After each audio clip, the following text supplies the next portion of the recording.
There are a lot of books on leadership. It seems a very popular topic, including from McKinsey. A couple of years ago, we had a bestseller, CEO Excellence.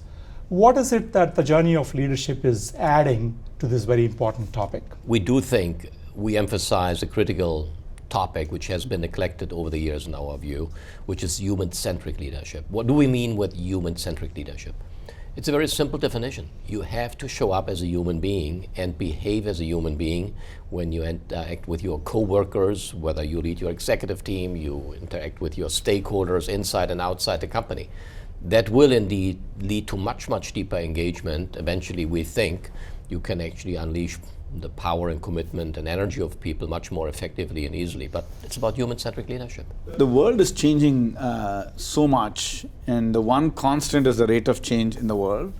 So as we've worked with leaders, both in our Bauer forums, but also the broader leadership work that we do with clients and internally within our firm, we have realized that leaders need to continue to learn and evolve.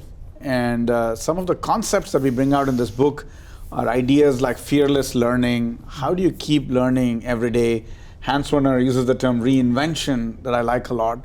So that's really what we've brought in the book. And as we've worked in these different forums and as we interviewed many, many leaders, we came up with ideas that we thought would be very valuable with all the complexities in the world. You're right that there are a lot of books, and I think when Hans Werner speaks of human leadership, books speak of humility, books speaks of confidence, books speaks of how you inspire, but actually bringing it all together and the ability to navigate and know when to do what and how to manage those tensions is quite unique, and this is what we spend a lot of time on.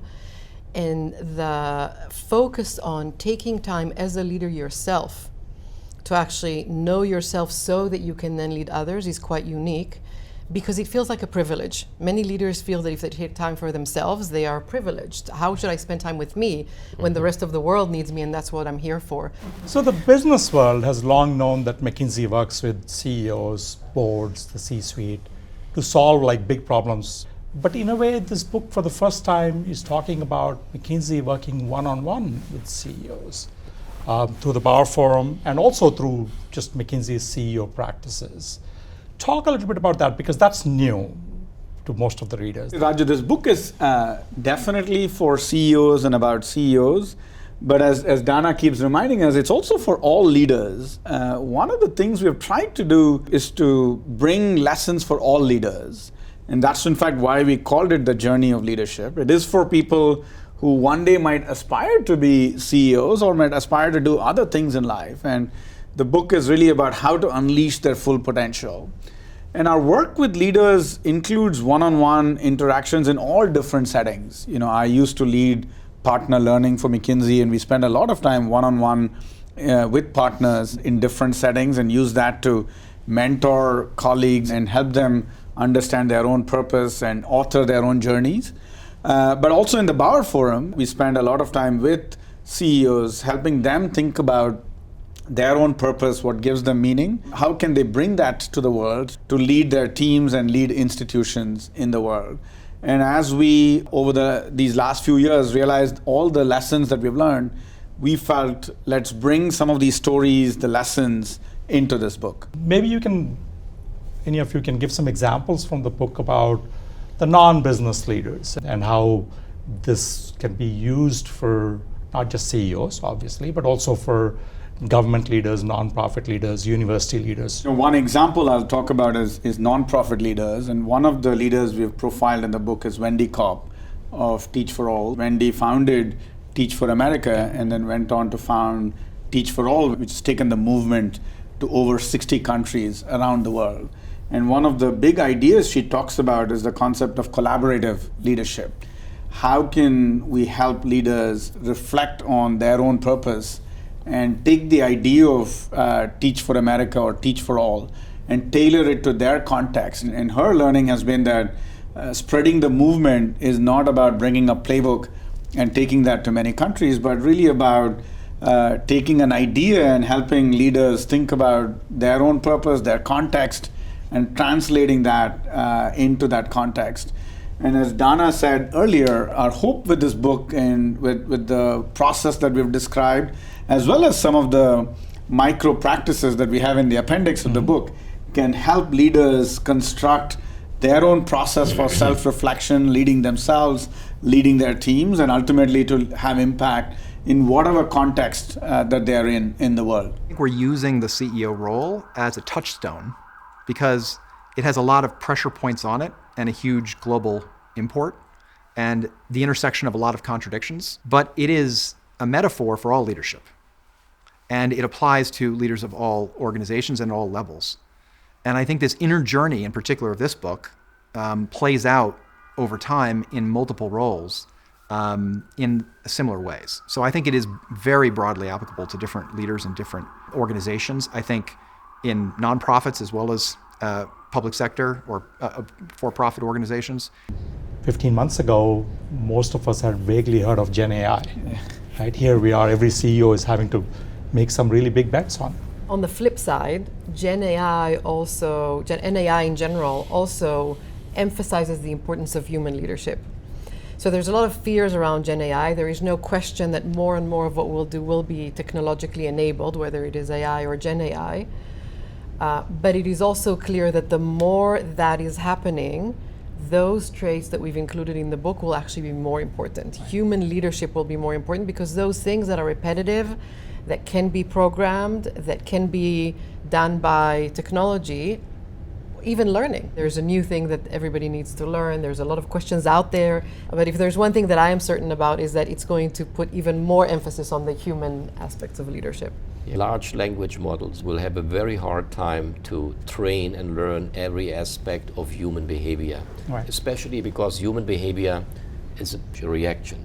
We talk with each other, we look each other into our eyes, we pick up signals, nonverbal signals. I think that is hard to reflect all that in large language models, and certainly there are many opportunities. To some of them we point at in terms of generative AI in our book as well. I mean, the book is full of like really great stories, many never told before, right? Including a lot of women leaders. Rather than look for the usual gender differences, it feels like the book is about the challenges here seem fairly uniform, even if there are not that many women in Fortune 500 companies. Would that be a right way to kind of read into what you found in talking to women and men CEOs? Absolutely, Raju. And we have some amazing women leaders that we've covered in the book, right? Claire Babineau of Feeding America, Rita Roy of MasterCard Foundation, and then I already mentioned Wendy Kopp of Teach for All. And as we connected with them and learned from their experiences, but also the other leaders, male leaders that we work with and that were covered in the book, I think many of the concepts of what Hans Werner called human-centric leadership, or how to be vulnerable, but vulnerable in a more strategic way, how to have more empathy, how to really set a courageous vision, but bring everybody along in this journey together. These are all characteristics that we felt are actually independent of gender. And we found examples of both women and men who were able to do it. And that's why we decided to rather focus on what are some of the characteristics, what are some of the commonalities, what are some of the behaviors, how can people learn and bring out the best version of themselves and unleash their fullest potential. And I think our learnings has been that the process you follow and what you do and how you do it, there's actually a lot of commonality, whether you're a man or a woman. That certainly is where we came out. But Dana, interesting to hear your perspective. I think that's absolutely right. And in fact, some of the barriers that we're talking about sometimes apply more to men than women, but they are consistent. And we would, in some cases, run forums that are dedicated to women, but the issues are the same. Right. In fact, one of the ideas that people often talk about is the concept of an imposter syndrome. Right. And the person who talked about it in this book is Mike Fisher. And Michael is a really inspiring leader. He was a CEO of Cincinnati Children's Hospital. He was a Bauer Forum participant and then become a faculty. And he led a hospital despite not being a doctor by training. Right. And during COVID as well. And during COVID as well. And it's amazing to see how he has thought about it and how he has worked with others to get ideas, and the impact he had on quality, on outcomes, on the role he played at Cincinnati Children's has been an amazing story, very inspiring impact that Michael has had, and it's been fantastic to observe how he himself has evolved in his journey. As all of you are thinking about the book, obviously it has great anecdotes, lots of insights drawn from those anecdotes, some very compelling chapter titles like we've been talking about.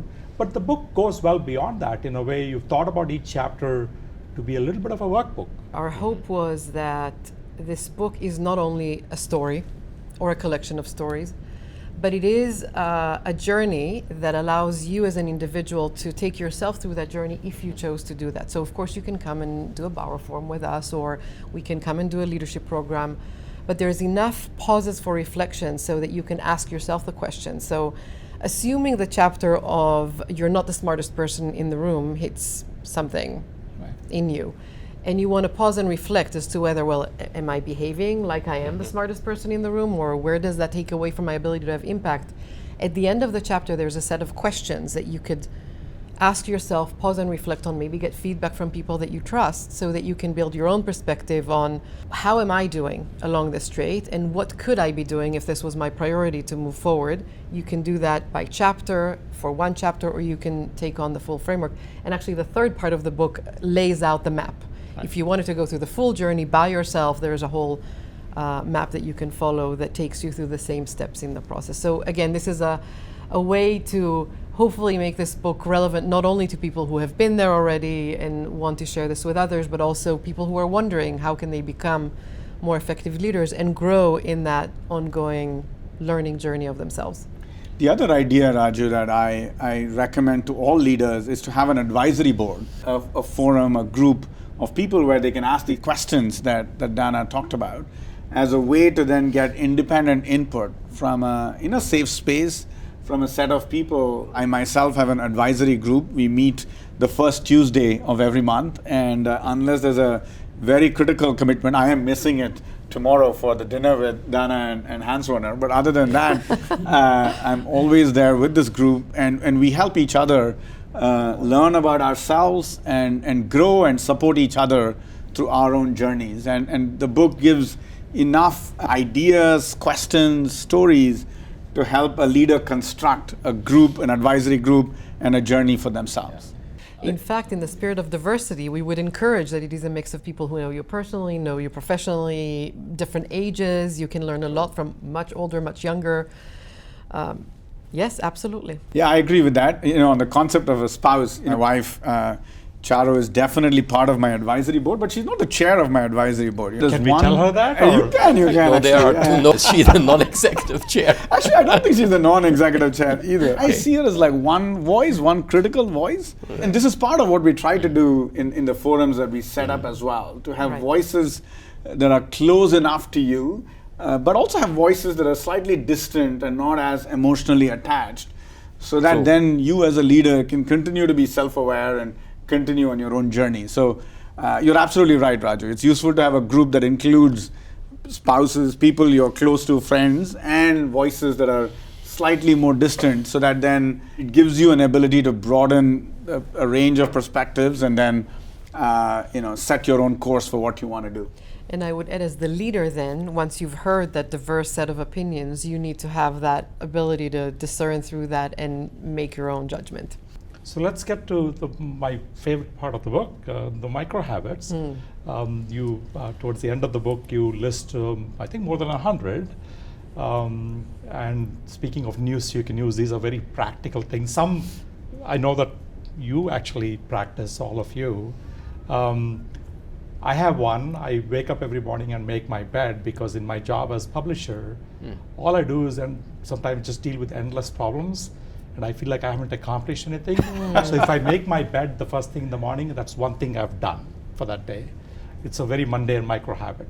But Dana, let's start with you. Yes, I also have a to-do list. First of all, from a concept perspective, you cannot change everything at the same time and hope that that will stick forever. And that's why we came up with that list of micro habits, because these are little things that we ourselves learn from others over the course of the years. And you can start with that. You start with one micro habit, or then another two, and then over time, that does change your behavior. For me personally, yoga has become my practice. I found that I'm going too fast all the time, not pausing for reflection. And yoga became the place where I slow down, where I always learn, I'm never done. And depending on what I need in the day, for example, if I need to sharpen my brain, I will usually take inversions or balance poses, because those engage you so much, like skiing down a hill, right? It engages you in what you do, that the brain is much more open later on. I talked about not sleeping for more than 2 nights in a row, less than 5 hours, but there's little things, like always having 15 minutes between every meeting, because otherwise I'm always rushing, or I'm forgetting, or I'm not taking that moment to write notes or reflect on the conversation. So these are a few of mine. Right. Though you're being modest, because your yoga practice is very macro as well. You are an expert. I did 2 teachers trainings because I keep learning, and I'm in my 3rd right now. It's a huge pleasure to learn, and actually looking at what I do through the eyes of how I would teach it is also a great learning practice. Hans Werner. So, Dan already described the concept of microhabits, that dramatic changes in our conduct behavior, or as we call it, reinventions. They do happen in small increments. Ramesh is a master in microhabits. Microhabits are a pragmatic way of improving yourself in measurable small steps. I admit I have only read a lot about meditation, but I never really practiced it. So in fact, it was in one of the sessions of the Power Forum where we occasionally have a colleague of ours, Manish Chopra, who has actually written a book about meditation. And he invited us sometimes on a Saturday morning before we started our sessions to do a 30-minute basic exercise. And obviously it starts with breathing, let the world go outside yourself. So what I do now, I at least try to do it 2 or 3 times a week, not enough, I know. 2 or 3 times a week for 15 minutes, but that's a starter for me. My other micro habit is when I react to something, either a situation which came forward maybe with surprise, or get upset about a friend, a worker, or my kids, or whoever, I usually try to hold back my emotions first and do not engage in any, call it response. Whatever a response might be, more emotional response. But I try to hold myself back over at least 24 hours and sleep over it. In German, we once had the saying, it's called the Prussian night, because the Prussians were known for their military skills. So, and one of the well-known Prussian generals, he actually coached his generals and his entire team and said, you should practice the Prussian night. Don't react today if the situation does not require it in terms of urgency. Sleep over it, reflect of what options you have. So that's my other small micro habit. All right, Ramesh, bring it home. There's a lot of research that shows that adults learn by taking these incremental steps, as Hans Werner said. And if you can take a micro practice and stay with it for 6-8 weeks, there's a 90% chance that it turns into a habit and helps you improve as a professional. So that's what has led to us coming up with this concept of micro habits. I have 2 that I can talk about. One is my daily practice of intention setting for the day. What do I want to be versus just what do I want to do this day? And I like to do that over a cup of coffee, listening to Indian music, connecting Classical, with my though, not Bollywood. mostly classical, exactly. And doing that with my wife in the morning. So even this morning, we talked about today, what is going to happen, and spend some time talking about the intentions for the day. And then my other micro habit is, I think as leaders, I believe strongly that we should all be learning some skill at any given point in time. So I often like to ask, what skill are you learning? And currently, I'm spending a fair bit of time on learning Indian classical music. And I started this journey 4 or 5 years ago, and I'm slowly getting comfortable sharing my clips. I shared one with you last night, Raju. And over the last year, my wife has also joined me in this journey. So we've actually been learning together and singing together and holding recitals in small groups that help us connect with people. And one of the main reasons I got into music was it's a great way of expressing emotion.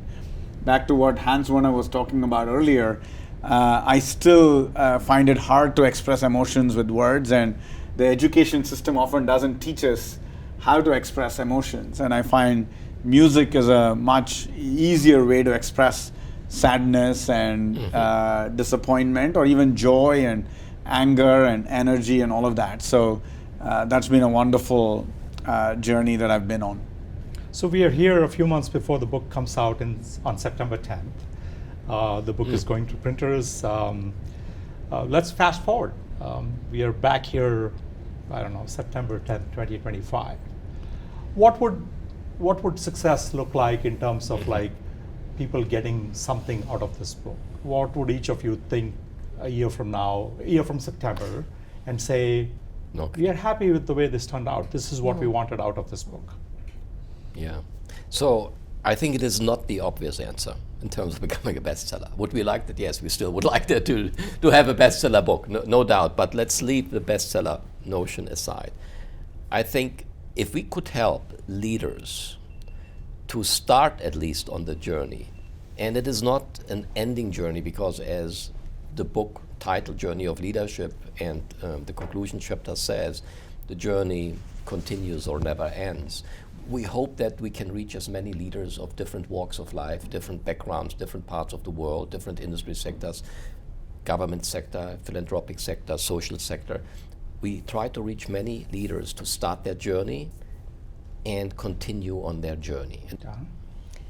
I think Hans Werner said it, the world needs amazing leaders. And unfortunately, there's not enough of those. And so for me, the more leaders that are touched by this book, that are now conscious of the importance of investing in themselves so that they can then lead others, to me, that would be a major victory. Every CEO, every leader that I work with, the last thing that they would do is take that time to learn something new, to meditate, to reflect on who are those people that they need to listen to and make time for that, and then have the backbone to make decisions. And so as many leaders as we can touch, if next year they all want to dive deeper into each and every one of these concepts, because they're each a journey in and of themselves, that would be very, very rewarding. Ramesh? Yeah, just building on both of those, right? We definitely want to spread the messages of human-centric leadership to many leaders around the world. We want these leaders to start their own journey of leading self, leading others, and leading institutions. And through that, hopefully help these leaders shape organizations, whether it's in the social sector or the private sector, that can then be a testament to what great leadership looks like. I think that would make all of us feel proud and satisfied from this book.